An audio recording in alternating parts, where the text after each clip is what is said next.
Of course, we will be bringing you all of the developments as and when they come in. It's time to take a look at the top global stories at this hour as well.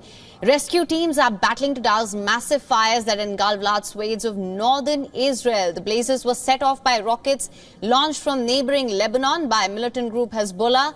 Firefighters are trying to get the large fire under control. Many houses are on fire here, as I mentioned. Footage released by Israel's Fire and Rescue Agency shows an entire forest burning in Israel's northern Kiryat Shimona city.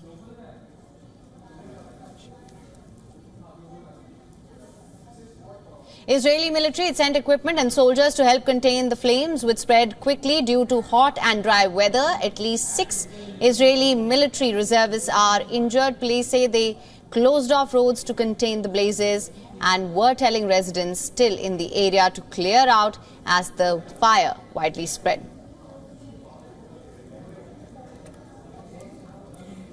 Israeli authorities say that the blazes have already covered hundreds of acres. Country's National Fire Service said that its firefighters were operating late into the night in several spots. Many Israelis who live in towns near the Lebanon border evacuated months ago. Hostilities escalated between the Israeli Defense Forces and Iran-backed militant group Hezbollah. And since Israel launched an offensive in Gaza, wiping out Hamas after the October 7th attack on its territory. In Iran, the registration for the 14th presidential election concluded at the Interior Ministry in the capital of Tehran. 80 politicians have registered as candidates to succeed country's ultra-conservative President Ibrahim Raisi, who unfortunately died last month in a helicopter crash. Iran's provisional government has set the presidential election for June 28th, and last week the prospective candidates were invited to register for candidacy during a 5-day period. They will now be approved by a body of loyalists to the country's supreme leader, Ayatollah Ali Khamenei. The council will announce final names 2 weeks before the vote. More than 20 hopefuls, including some prominent political figures, have filed their nominations. Now, this includes Iran's hardline parliament speaker, Bagher Ghalibaf, who has close ties to Iran's paramilitary Revolutionary Guards. Another hardliner, the former Iranian President Mahmoud Ahmadinejad, also registered his candidature, and others include moderates and reformists such as Iran's former parliamentary speaker Ali Larijani and also former first vice president Ishaq Jahangiri.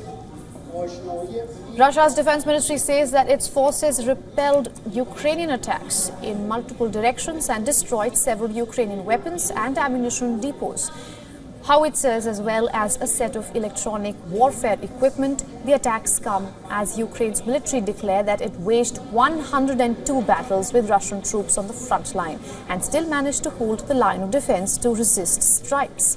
Heavy fighting is underway in the towns of Vovchansk and Kupiansk in the northeast of Kharkiv. Meanwhile, Russia says that for the first time, Ukrainian forces used the American-supplied HIMARS to strike deep into its border city of Belgorod. Now, this comes as last week US President Joe Biden gave Ukraine the go-ahead to use American weaponry to strike Russia for the purpose of self-defense. In a new announcement, Netherlands Minister of Defense has said that Netherlands will provide its first batch of F-16 fighter jets to Ukraine within this year. In a major development, South Korea's military says that it would resume military activities along the demarcation line separating the two Koreas and Northwest Islands. The country suspended the contentious inter-Korean military agreement in an effort to take tougher responses to North Korean provocations in recent weeks. The proposal will formally take effect when it's signed by President Yoon Suk-yeol later today. The move by the South comes after North Korea sent balloons carrying trash over the border, and the animosities between the two Koreas escalated sharply.